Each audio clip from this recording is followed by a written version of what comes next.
ತರುವಿನ ನೆರಳು ಕೊಡುವಂತ ಸುಖವು ಕೊಡುವನು ಕೃಪೆಯ ದಿನವು.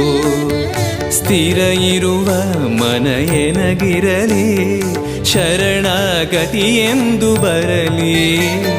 ಭಗವಂತನ ಪ್ರಿಯ ಮಗನಿವನ ಸಾರಿ ಬದುಕು ಇರಲಿ.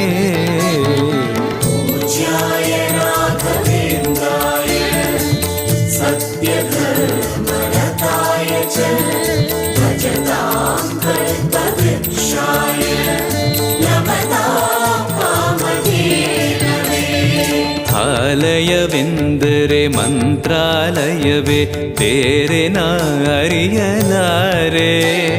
ರಾಜನು ಎಂದರೆ ಶ್ರೀ ಗುರುರಾಜನೇ ಮತ್ತು ನಾ ತಿಳಿಯಲಾರೆ.